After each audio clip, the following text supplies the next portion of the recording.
La pieza que hoy nos ocupa se trata de una escultura femenina desnuda que apareció en la Villa Romana de Salar en el año 2018 durante las intervenciones arqueológicas que realiza el Laboratorio de Arqueología Biocultural Memolab de la Universidad de Granada y que, como podemos ver, se trata de una escultura de unos 75 centímetros que apareció en un contexto secundario, de carácter secundario, es decir, que no estaba en su lugar original en el que fue expuesta la primera vez que fue situada en esa vivienda aristocrática del siglo IV, sino que ya en un momento de abandono de dicha villa por parte de sus propietarios, cuando está siendo reocupada por todas las poblaciones campesinas que vivían en aquel lugar y que aprovechan ahora estos nuevos espacios con otras funciones mucho más humildes, se reocupan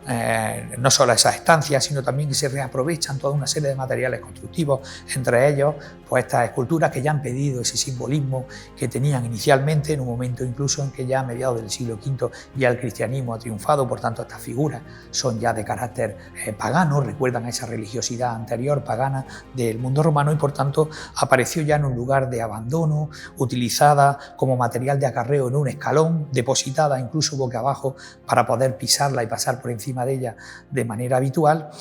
como les digo, en una zona ya de abandono, de vertedero, en el que obviamente ya no está cumpliendo la función original que tuvo en su momento en la vivienda aristocrática. Como se puede observar, se trata de una figura de una talla muy delicada, es decir, realizada por parte de unos artesanos en torno al siglo II después de Cristo, mediados del siglo II después de Cristo, y que procede de un taller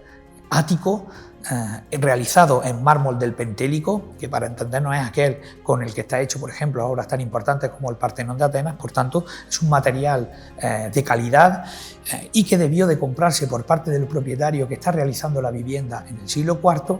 a unos anticuarios, a algunos marchantes de arte, o bien formó parte de una herencia personal de esta familia, porque, como les digo, está fechada en el siglo II, mediados del siglo II, y sin embargo se instaló en la monumentalización de la vivienda aristocrática en torno al siglo IV después de Cristo. Esta escultura femenina tiene un antecedente evidente en la Afrodita del Nido, realizada por Prasíteles en el año 360 a.C., es decir, una copia romana de esa Venus griega, y como ven, se trata del momento en el que la Venus está saliendo del baño, se está tapando su desnudez con ambos brazos, con el brazo izquierdo tapa el pubis y con el brazo derecho se tapa los pechos, y que tiene ese peinado un poco casual del momento en el que se recoge de manera rápida el pelo en ese cróbilo, en ese moño en la parte de la coronilla de la cabeza, desordenado, y en el que destaca el trabajo del trépano realizado por el artista, en el que se ven muy bien esos mechones de pelo, esos rizos y esos otros dos mechones que caen por ambos hombros de la pieza, y que nos ha permitido, a partir de todas estas características, poder relacionarlas con esas copias de época romana que se hicieron de esa Venus prasitélica. En este caso se trataría de un prototipo que se conoce como la Venus capitolina, a partir de ese referente que existe en los museos capitolinos que da nombre al tipo. Se trataría de una de las 100 copias que se conocen ahora mismo de esa Venus, en nuestro caso muy bien conservada, de unos 75 centímetros de altura, solamente le falta el tercio inferior a partir de las rodillas, pero que conserva muy bien todo el tratamiento y ese trabajo, como decíamos, de pulido de la propia pieza, del tratamiento de trépano que se observa fundamentalmente en los lagrimales de los ojos, en los agujeros de los orificios de la nariz, en las comisuras de los labios y, por supuesto, en ese excelente trabajo que decíamos del peinado. De esas 100 copias tenemos la suerte de tener una en Granada, en la Villa Romana de Salar, y va a ser expuesta en los próximos días.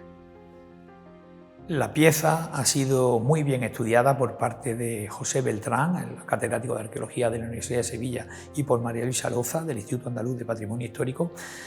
que son los que se han encargado de la descripción pormenorizada de esta pieza, y son los que han conseguido identificar, a partir de todas las características de la misma, su fecha y sus prototipos de los cuales deriva También queremos agradecer a la profesora Esther Ontiveros del Instituto Andaluz de Patrimonio Histórico las analíticas realizadas también sobre la pieza que nos han permitido saber su procedencia y ese posible taller ático que realizó la pieza en su momento. Y simplemente para acabar queríamos hablar de algún detalle concreto que podría ser interesante y que también nos ha permitido poder clasificar en ese prototipo de la Venus Capitolina a la escultura que tiene la Villa Romana de Salar, como puede ser la existencia de unos orificios en las orejas para colocar adornos metálicos, pendientes, que decorarían junto con alguna pintura, una decoración pictórica que tendrían también estas esculturas que hoy aparecen con el color natural de la piedra, pero que en su momento también irían decoradas, que le darían mucha mayor espectacularidad a estas piezas que formarían parte de ese contexto escultórico de la vivienda, que junto con otro tipo de elementos decorativos como pueden ser las pinturas murales, los opus sextiles, los mosaicos, pues lo que quieren demostrar en definitiva es una ostentación del estatus social y político del dominio en esta vivienda del siglo IV después de Cristo. Bueno, cuando la Venus púdica llegó al taller de restauración, nos la encontramos con numerosos depósitos de tierra, obviamente por los años de enterramiento, así como también con concreciones que estaban ya carbonatadas, tenían una gran resistencia mecánica y algo de fluorescencia salina por el entorno del enterramiento. Lo primero que hacemos es una analítica del soporte, aunque es obvio que es mármol, para saber si tiene monominerálico o tiene algún otro mineral que pudiera también crear alguna patología. El tratamiento fue simplemente de conservación, hicimos una limpieza de toda la tierra con cepillos y brochas de cerda blanca y blanda. Lo que es la labor de trépanos sí que tenía concreciones dentro y con palillos de bambú para no erosionar en absoluto nada del material pétreo, y las concreciones más carbonatadas con bisturí. Finalmente, para todo lo que es limpieza general, puesto que estaba muy manchada de todas esas soluciones de la tierra que estaban en el sistema poroso, lo que utilizamos fue una limpieza fotónica por láser.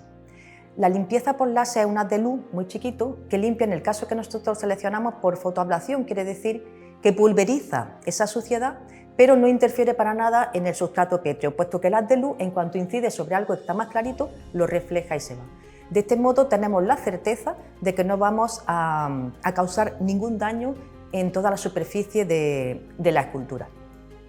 Después, la Venus venía en 4 fragmentos, estaba fragmentada en el brazo y en la mano.